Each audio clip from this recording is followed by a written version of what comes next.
tayong magiging saksi.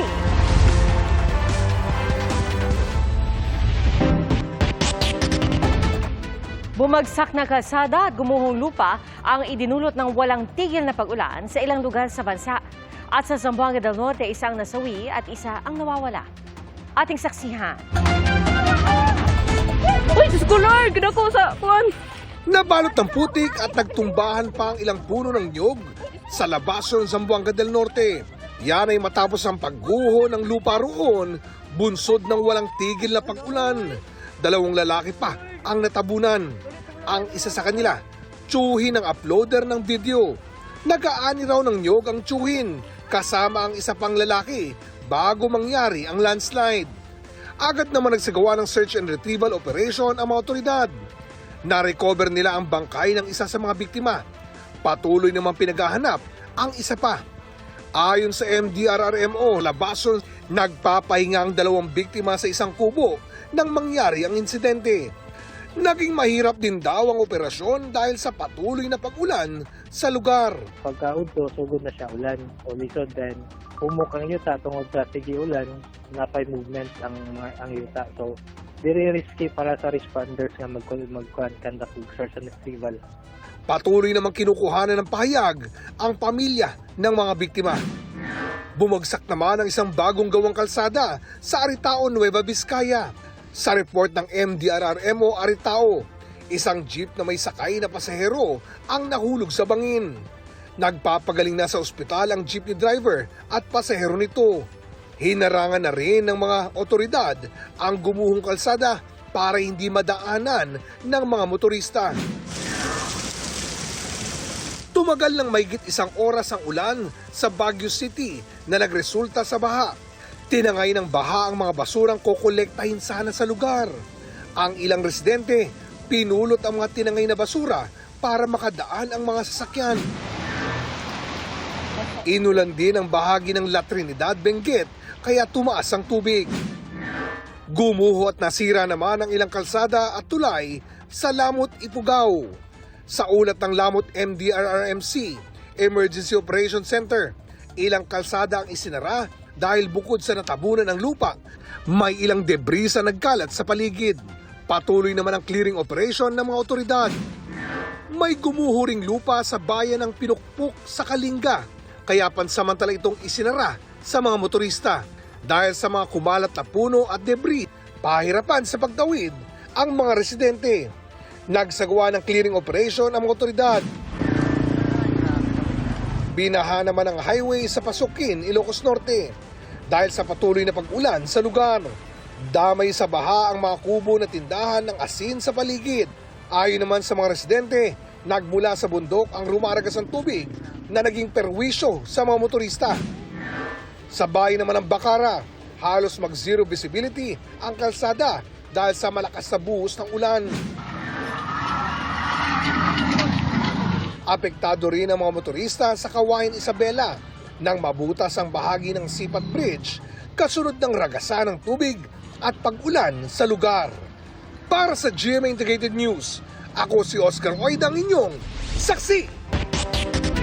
Arestado isang Vietnamese national na nahuling nagsasagawa ng iba't ibang cosmetic procedure kahit walang lisensya. At sa Batangas naman, kalaboso rin ang dating security guard dahil sa pagbebenta ng baril. Saksi, si Marisol Abdurama. Tila may hinihintay ang lalaking ito na may bitbit na paper bag sa Barangay Bulbok, Batangas City mag-aalas 11 kagabi. Pumasok ito sa isang kubo at maya-maya pa. Target pa lang lalaki ng Y-Bust operation ng CIDG Batangas. Kaya matapos maikasa ang pagbebenta niya ng baril sa nagkunwaring buyer, agad siyang inaresto. Nakuha sa kanya ang isang 9mm pistol, kalibre 38, magazine at iba't ibang bala. Dala-dala niya naman, malakas nga po talaga ang loob niya at naghintay siya doon sa kanyang katransaksyon. Ang suspect, Dati raw security guard na dati na ring nakulong. Nagkaroon din siya ng kaso ng illegal drugs at illegal gambling at nakulong din ito. Ngayon, nung nakalayan, na siya, allegedly lumipat na siya into gun running. Hindi pa matukoy ng CIDG sa ngayon kung saan galing ang mga baril. Pero ibinebenta raw ito sa mga masasamang elemento na nag-ooperate sa Batangas at kalapit na probinsya. Dahil sa mga nakilala din niya sa loob, yun yung mga sa kanya ng mga source ng mga buyers. Patuloy ang investigasyon sa nangyari pero katwiran ng suspect. Dahil po sa kahirapan ng buhay po. Dahil sa pagka-confiscate natin dito sa mga baril, we eliminate the instruments of crime. Sasampa ng suspect ng reklamong paglabag sa Republic Act 10591. Pinasok naman ng mga tauhan ng Dangerous Drugs Division ng NBI ang isang klinik sa Mabini, Maynila.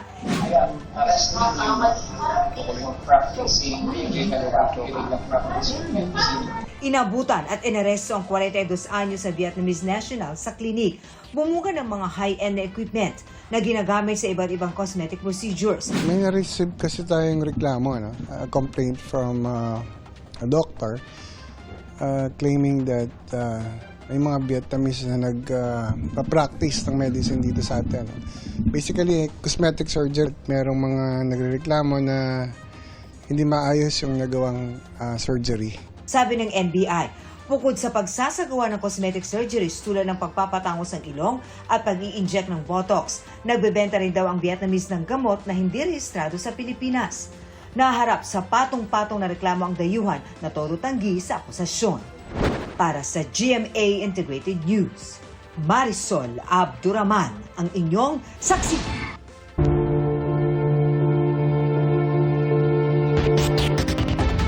Pinahold muna ng DPWH ang bayad sa mga nadiskubre umanong Ghost Flood Control Project. Inilahad din ni DPWH Secretary Vince Dizon na walang master plan sa pinapondahang flood control project. Kaya para sa inaayos na budget ng kagawaran para sa 2026, ibabase na raw nila ito sa siyentipikong pag-aaral. Saksi, si Joseph Moro.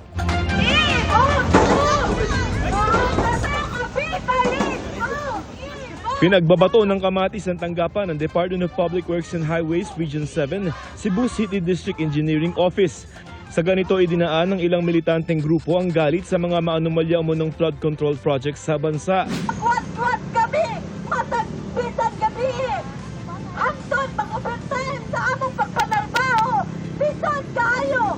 Naku na kaayo ang mga buwis! Nirerespeto naman daw ito ng DPWH Cebu City pero nilinaw nilang isa itong national issue at ginagawa raw nila ang kanilang trabaho.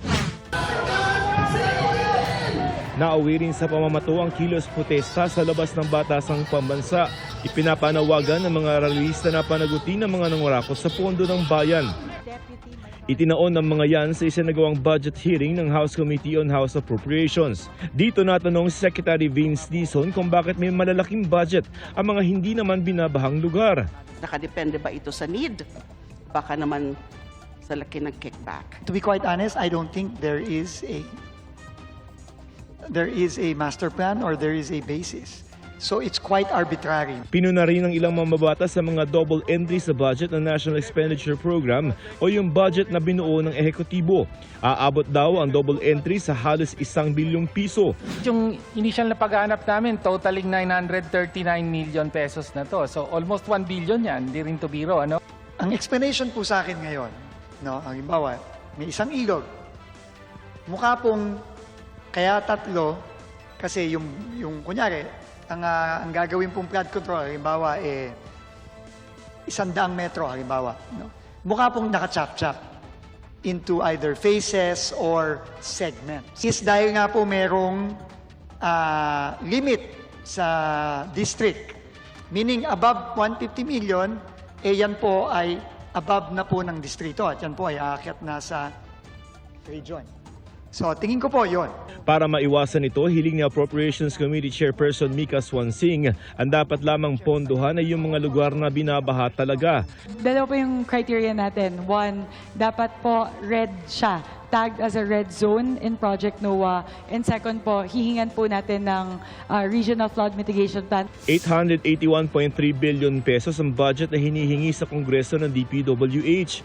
268.3 billion pesos o lampas 30% dyan nakalaan sa flood control projects. Pinapareview na ito ng Pangulo sa DPWH dahil sa mga kaduda-dudang items. Ayon kay Secretary Dizon, ang posible nilang gawin sa kanilang nire-revisang budget ay lagyan lamang ng mga flood control projects yung mga flood-prone na mga lugar at dapat nakabase yan sa siyentipikong pag-aaral. Yung science credible, no? Hindi yan hindi yan hula-hula. Makakalbo yung mga district projects. Marami namang nung nakaraan eh. Kakayangan doon, marami naman nung nakaraan na mga project na ongoing pa eh. Binigyan ng DPWH ng hanggang September 12 para isumite ang revised budget ng kagawaran. Babala ng Senado kung hindi maayos ng DPWH ang kanilang budget ay ilalagay na lamang nila ang nasa 270 billion pesos na budget para sa flood control projects sa edukasyon. Para mabuo na yung 4% GDP sa education. Pero kung maayos naman, justified na, mayroon ng feasibility study, may detailed engineering na, wala na yung mga duplications, then potentially yung budget nila pwedeng ma-retain.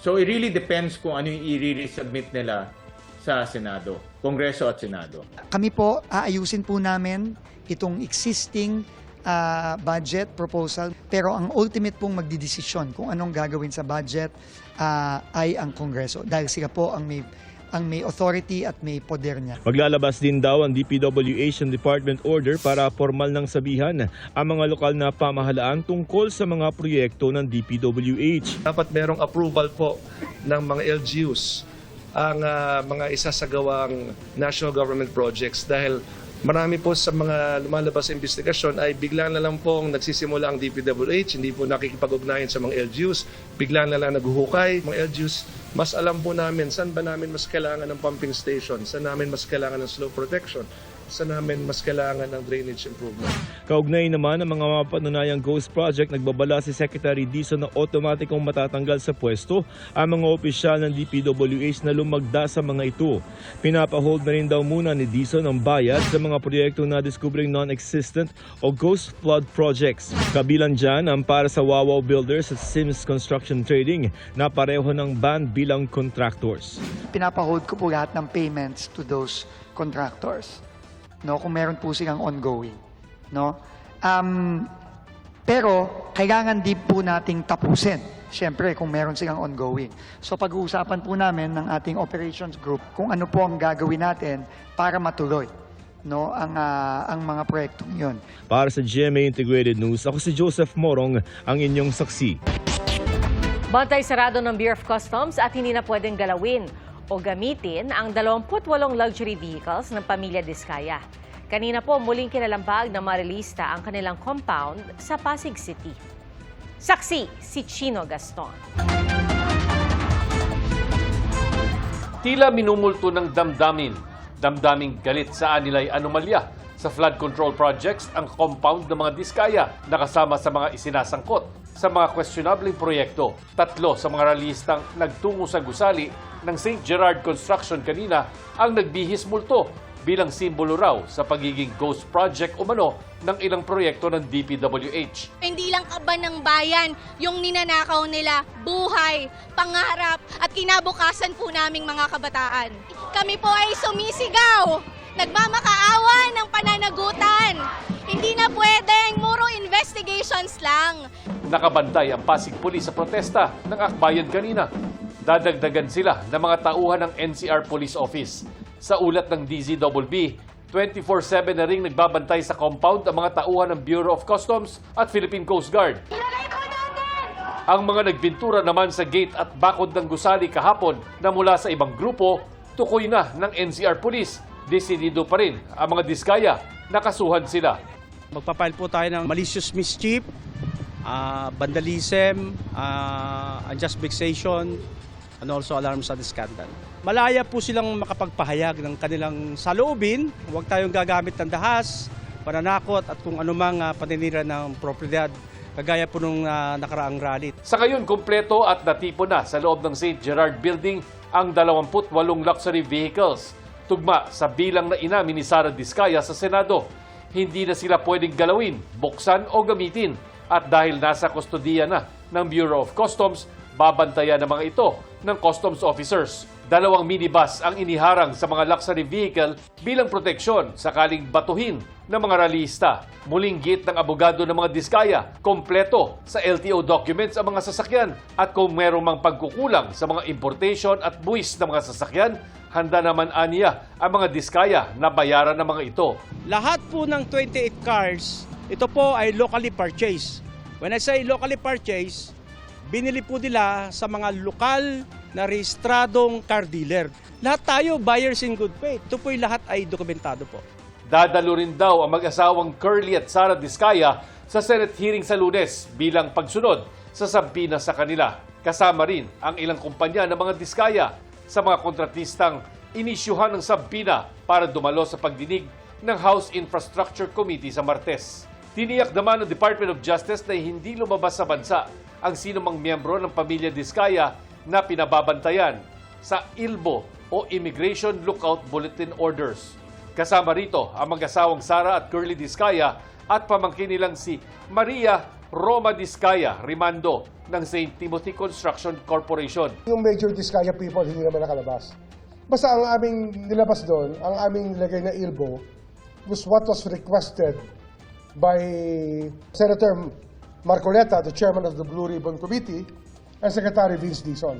Tila multo naman daw na nagsulputan ulit ang mga tauhan at kagamitan ng St. Timothy Construction Corporation na pagmamay-ari rin ng mga Diskaya sa iniwan nilang proyekto sa Gloria, Oriental Mindoro ayon sa mga opisyal at residente doon. Taong 2022 raw sinimulan ng flood control project sa barangay Buong Lupa at taong 2023 inulat na kumpleto. Pero hindi raw nasunod ang orihinal na planong 325 meters na proyekto. 186 meters lang ang nabuo. Kaya sa halip na ghost project, iba ang tawag ng gobernador. Manananggal. Kasi yung kalahati buo, yung kalahati nawawala. So ngayon gusto magdugtong. Tapos nung pumutok ang issue, saka lang sila ulit nagparamdam. Wala namang pahayag ang kampo ng mga Diskaya kaugnay dito. Para sa GMA Integrated News, ako si Chino Gaston ang inyong saksi. Mga kapuso, maging una sa saksi. Mag-subscribe sa GMA Integrated News sa YouTube para sa iba't ibang balita.